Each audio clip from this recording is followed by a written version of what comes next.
How's it going? My name is James from James Films, and today I wanted to show you how to make both of these really cool images here, which involve a really fun technique I've been developing over the past couple weeks and months to make sand look realistic and cool in these kind of abstract, surreal spaces, to show you how it collects in these corners and make these really beautiful displacements that look believable. So for the first part of the video, I'll show you how to make the left image here, the one with no volumetrics, and if you have a little bit of patience, for both actually creating it and also the rendering, which will take a lot more time with volumetrics, then I can show you how to make this right image as well, which I think looks really, really nice with those nice volumetric light rays cascading into the image. So first of all, let's just talk about what we're going to be doing here. So these are what sandy places look like in real life. So the top three images are from this really interesting abandoned outpost in Namibia, where you see sand is kind of piled up in this room. You have footprints left over from people who have maybe walked through here before. And you'll notice that the sand forms these interesting little peaks and hills that are oftentimes in the corners of the room. In real life, you can see a similar pattern as well, where sand tends to kind of clump around certain solid areas, where they're clumping around bushes here in some of these bottom scenes. And they also form these almost like triangular patterns in a way too. So if we look at this rightmost image here, you can kind of see these like little triangle type patterns that are forming here at the peaks, and there's little waves and stuff that will kind of come off as well from the peaks that are oftentimes in these pyramidal structures. So how do we recreate these in 3D space? So these are some examples of some renders I've done over the past couple weeks where I've tried to recreate these images in 3D, and I think I've done a pretty good job here with this technique. To make it pretty believable. So you can see for some of these images, I make it look like there's these kind of pooling of sand in the corners of the room. You have these little sharp peaks that will go off into ripples of sand on the sides. And then you'll have little footprints and stuff kind of scattered around in the scene to show evidence of people interacting with these spaces as well. So how do we create this effect? Well, it's actually quite simple. And I'll just walk you through it in Blender, and it involves basically just a little bit of sculpting and two displacement maps stacked on top of each other. So one of them is a Voronoi noise texture, which you'll add a little bit of the kind of triangular pyramidal structure to the dunes at large. And then you also slap on a footprint displacement map, which is actually available for free in the description. If you can just click on that, you can download that and have it ready to use for your scene. And both of these in combination together will give you a very realistic, very nice looking effect. So without further ado, let's get started. So if we open up Blender here, and we'll actually use the default cube, we'll save this little guy for today. And I'm just going to rescale and then use the G tool, just G to grab and pull different edges up to create a little box. I'll delete that one edge so I can look into, or one face to look into the scene a bit better. And I'll also remove the floor for right now because I'll add in a plane later. So if you're just going to immediately use a Boolean on this cube, you'll introduce some awful n-gons and terrible geometry to it. So I'd first recommend that you add a solidify modifier set to complex mode, and then just add a little bit of negative thickness to kind of expand out the scene. Now you're safe to add in some Booleans to create doorways or windows or whatever you want to add to your scene. I'm going to create a doorway for this one. I'll just use a simple cube for this and set its viewport display to wired, so I can actually see what I'm working with in my scene and where it's going to be cutting in our main room. So I'm just going to rename some things here. Always rename your layers so you know what you're working with, so it doesn't take you hours to find what you're working with here. And I'll add in a Boolean and set it to the cutter object. And now we have a doorway. Look at that. It's got a little bit of thickness to it, so it actually looks like a real door. It's not perfectly flat like the original cube that we got when we added that, or when that came with the scene. I'll now add in a plane for that bottom displacement of the sand, and this is what we're going to be working with the majority of this tutorial. I like to subdivide twice and then add in 50 cuts. I think that gives me enough starter geometry, and then I'll add in a subdivision surface with 2 subdivisions in the viewport and the render. Now we can add in a displacement. Our first displacement will be that Voronoi noise texture. You can see it's going pretty wild there, so that will be adjusted by just changing the sides up a bit here. Play around with this until it looks realistic for the size of your room or your space that you're creating. It's also helpful to shade smooth so you don't have those crazy polygons kind of sticking out there. Now I'll show you one of 2 techniques to add the sand collecting in the corner. The first is by going into edit mode, proportional edit, and then just using G to grab in point select and just pulling up these points, and it will pull up the surrounding areas to create these little hills. The second is to go into sculpt mode and use the inflate brush. First, make sure that you're not using symmetry. So oftentimes it defaults to mirroring on the X. You can adjust the radius and strength if you'd like. And I also find it helpful to first actually deactivate your displacement so you're not looking at that at the first place. So if you make any mistakes here, you can just use the smooth brush to smooth out things. But just go around the scene and paint in your displacement with that sculpt brush, that inflate brush. And I think it looks quite nice. You can take your time with this, really add in some nice details and keep resizing the brush, changing the strength, changing the radius until you have a nice scene with lots of little bumps. And as I was showing in those initial images, sand tends to collect in the corner of rooms. So really, really exaggerate those bumps in the corners. So you'll see I'm really pulling up that left edge there and also the right one as well too, to make sure that the sand looks like it's been collecting there for years, really just blowing into those corners. So now I like to set my camera so I understand what I'm working with, so I can start to get an idea for perspective. And also I set the resolution to 1200 by 1500. This I've talked about in other videos, is what Instagram works best with. It gives you the most real estate when you're uploading your image onto Instagram. So I tend to upload most of my stuff there.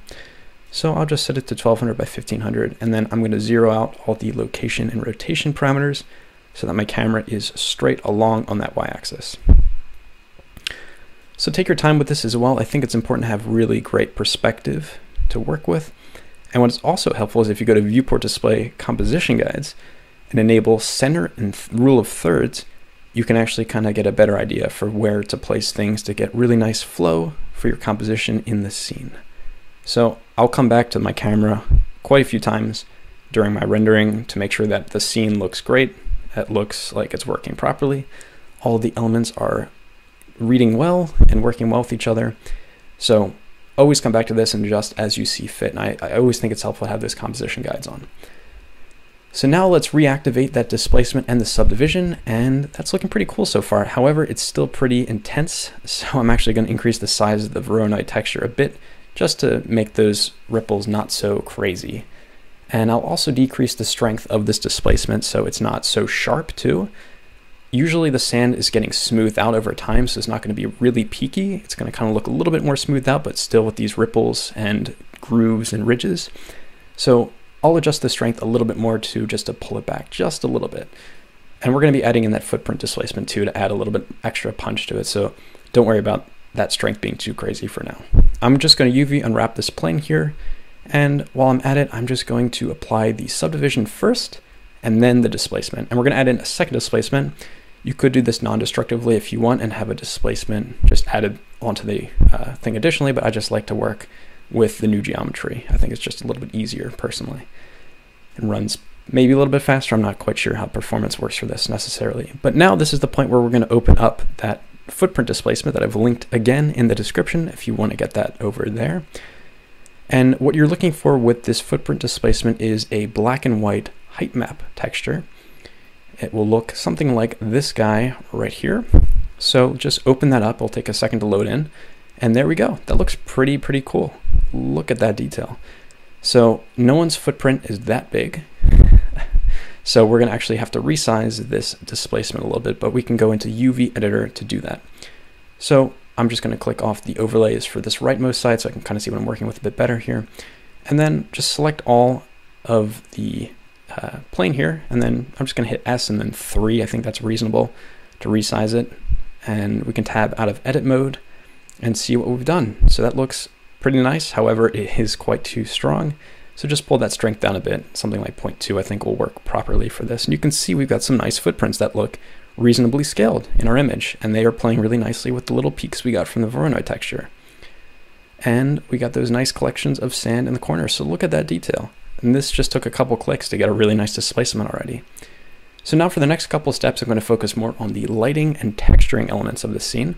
And I've linked an HDRI that you can download that I use for this one in the description. It's a nice sunset one, has some nice oranges and blues to complement the scene quite nicely. And you can find that again in the description of this video if you want to use this specific one. So now what I'd like to do here is spend some time dialing in the colors and composition of my scene. So I'm going to actually add in a texture for the sand here. using an add-on that I've talked about before in previous videos called Blenderkit. It is free, comes with Blender. You just have to enable it, and it's got a lot of great materials and models, and you can just search for things in here too. So I'm going to search for sand, and I want to look for a texture that has just nice little sand grains and a nice orangish yellow color here. So some of these are a little bit too busy, I think, but there's one that works pretty well here. For my scene, it's also got a little bit of extra detail with these pebbles in it, and it is called Sand with Small Stones right here. So just click to add that while you're selected on the plane with the sand dune, and there we go. It takes a couple seconds to add into my scene, and now look at that. I think that looks really realistic already. So with some extra lighting, and once we're rendering this in cycles, this will look really believable and will read really well as sand. And it's got these nice little pebbles in for extra little detail too, extra little realism. It's all about the realism with the details. So also this comes prepackaged with a nice shader too, so if you wanted to adjust the colors or the bump or anything in the scene, you can do that as well. But if you're a beginner, it's nice, it's already packaged everything very well for you. So now I'm just adjusting the HDRI. If you have Node Wrangler enabled, you can just click on that image texture for the HDRI, press Ctrl T, and you're automatically given a texture coordinate node and a mapping node. So you can just spin the HDRI around to get a lighting setup that looks nice for you. And what I'm looking for here basically is a position that gives me nice shadows and a little bit of brightness on those peaks of the dune. I also like to add in a sun lamp to complement the HDRI and add in this extra light brightness through the doorway. So again, I'll adjust this quite a bit. I will revisit this quite a few times throughout the rendering to get the lighting setup that works the best for me, that gives me the best details. So I'm going to switch over to cycles here to get an idea for the final render that I'm going to be working with, and you'll notice that it gets really dark and that our Boolean is not applied. So I'm actually just going to disable that cutter in the viewport and then in the renders. It'll take a second here to refresh, and then once it does, you will see that our hole is actually cut out again in the wall. So now we have our doorway back again. So this is what the scene is going to look like, and I'm actually just going to UV unwrap, but first I'm going to apply the solidify modifier and the Boolean to my room here, and you can see we got some great geometry. So just hit A to select everything, and then UV unwrap by using Q project, which I think works well for this kind of scene. And I think a concrete texture, kind of a worn concrete texture, will work well for this. So let's revisit our Blender kit. We can scroll through here a bit, and I think the concrete texture I will use is this guy right here, Concrete Base 03. It's got some nice bump to it. It'll take a second to load in, and it's already in there, and it looks pretty nice. And it already comes with a mapping node too. So it's already all using our UV that we just unwrapped a second before. Again, you can adjust the colors as you see fit. I will actually ramp the brightness up a little bit on this in a second by using a bright contrast node, just because I find it to be a little bit dark for the scene. It's a little bit too gray. And also out of frame here, you're seeing me actually adjust the bump a bit in that normal map. I'm just ramping that up a bit so that there is a bit more contrast to those little bumps and ridges in the actual texture. So I wanted to resize this a bit. I noticed a little bit too much repetition, so I just went into UV editor and just scaled up the texture a little bit here, which I think helps add a little bit more realism if the texture doesn't repeat and tile so many times. Just kind of keep an eye on that when you're working, just so there's not too much tiling going on. So for this, I think that works pretty well. I kind of rotated it slightly because I thought that gave me a good result. And now the scene is textured. So to add one more detail into this, I will actually add in a little chair just for scale. I often like to add in chairs into my scene. I find that that gives a little bit of extra realism and kind of allows you to envision yourself in the scene. But first I'll actually add in a ocean here. And I'll show you how to very quickly add in some nice reflective water to the scene.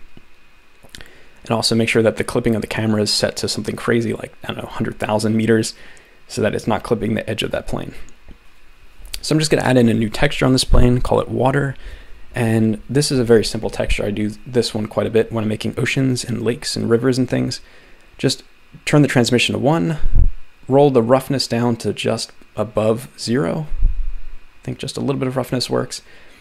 And then add in a bump node, connect that into the normal slot, and then add in a Musgrave texture and plug the factor into the height part of the bump.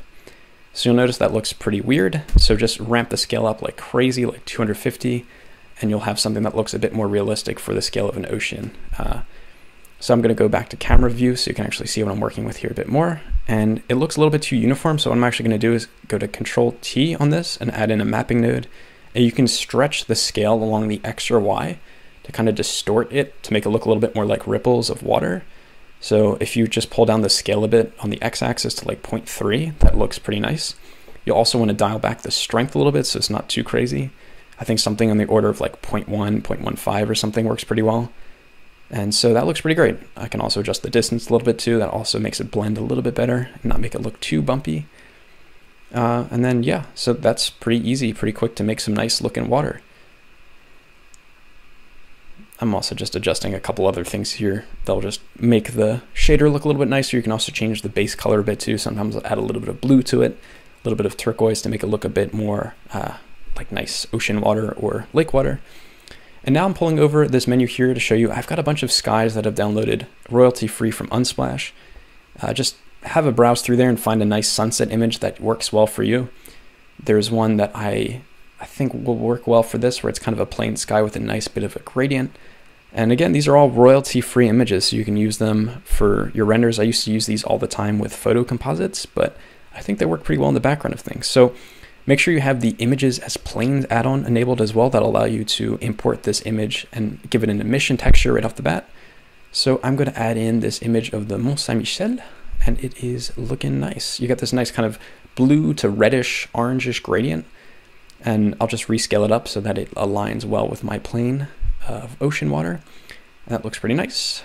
And I will actually want to cut off the bottom part of this plane because it might actually show through when the transmission of the ocean. You'll actually be able to see the bottom of it. So I'm just going to delete that by using a loop cut and then deleting the face of the bottom part. So I'm just going to rename that to sky, rename my other layers. Again, I was kind of forgetting to rename these. So always rename your things and make sure you know what you're working with.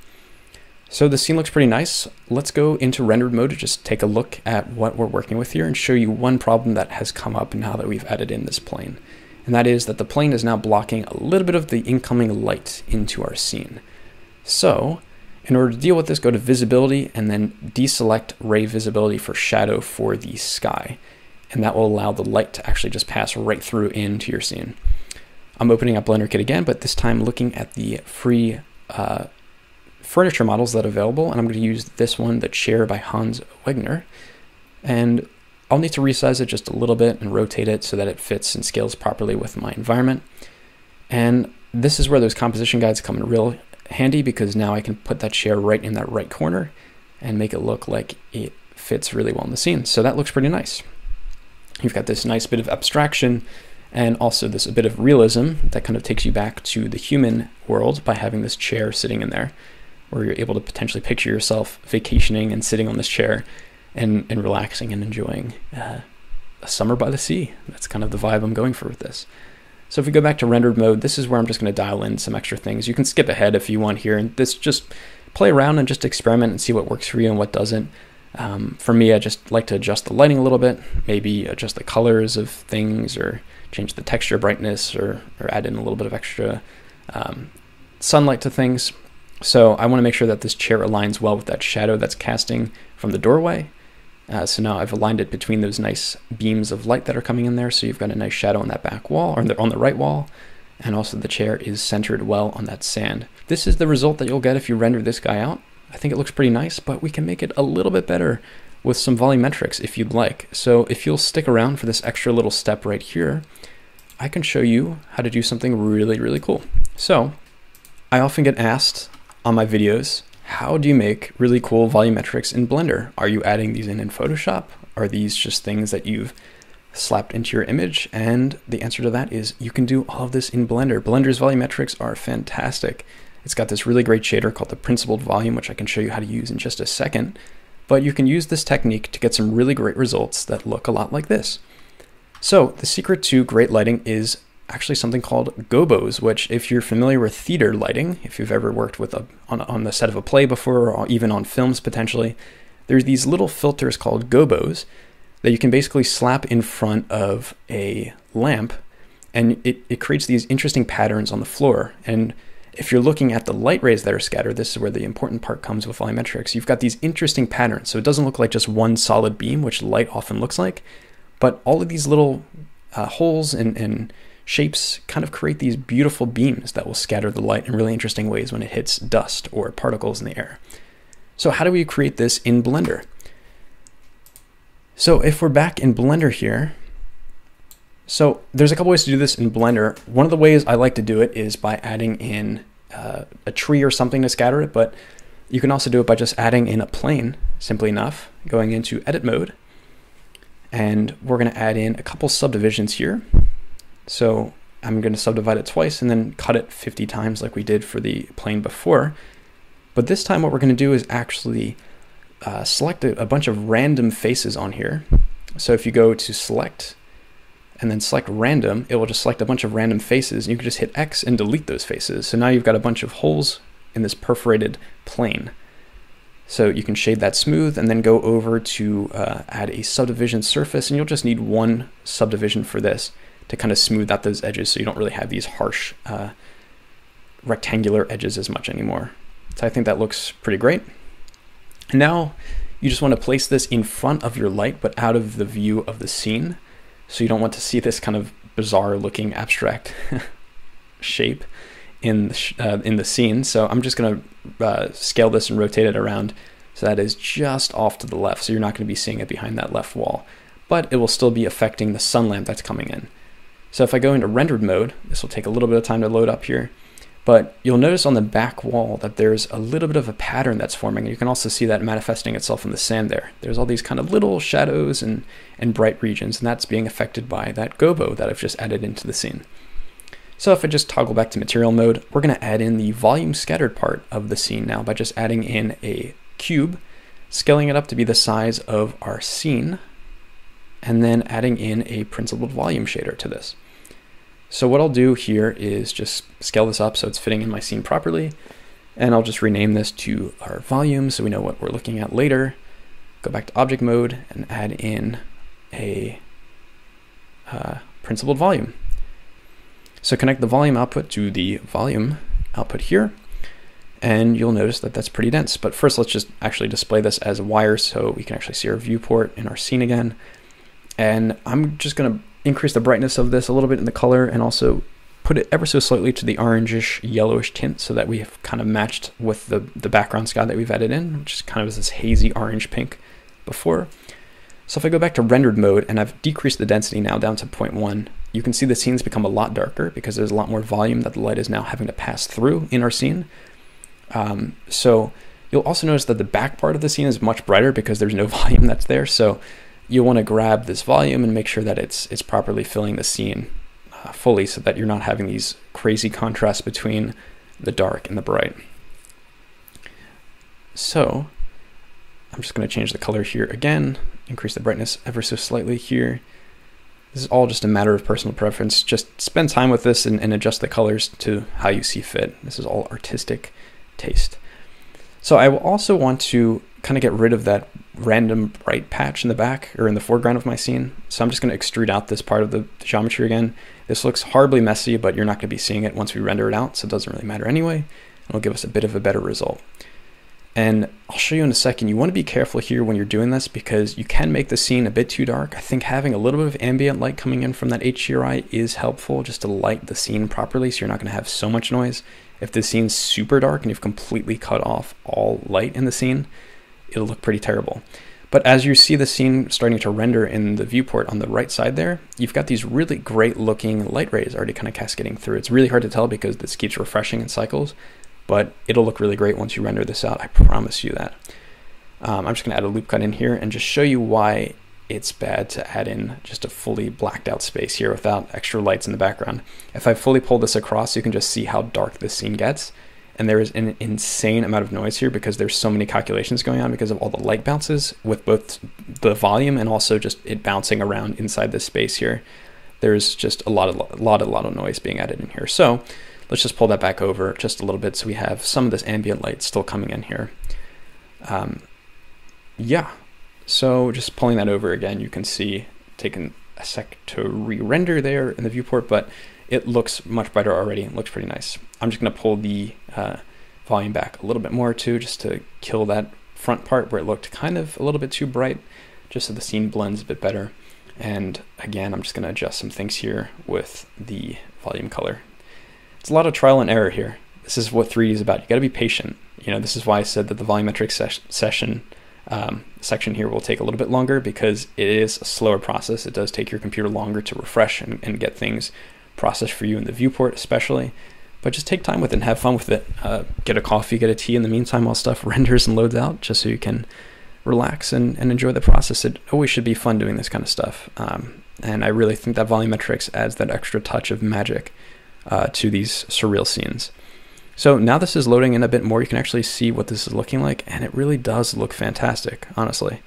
You've got these beautiful rays cascading in here.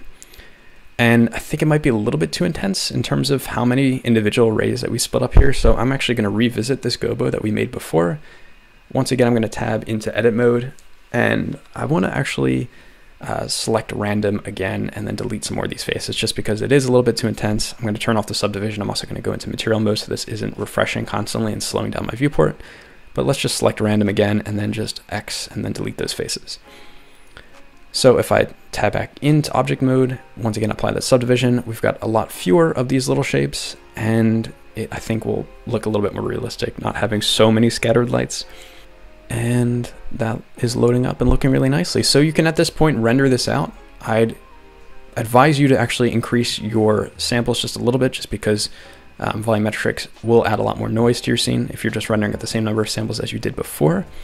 And also, I'd encourage you to ramp your sunlight just a little bit more too, just because the scene has gotten darker now that there's this volume. So your lighting will have changed from your original scene that we rendered a little bit before this to how it will look now. So just ramp the lighting of the sunlight, and just of the HDRI, you can put it up a couple ticks in strength too.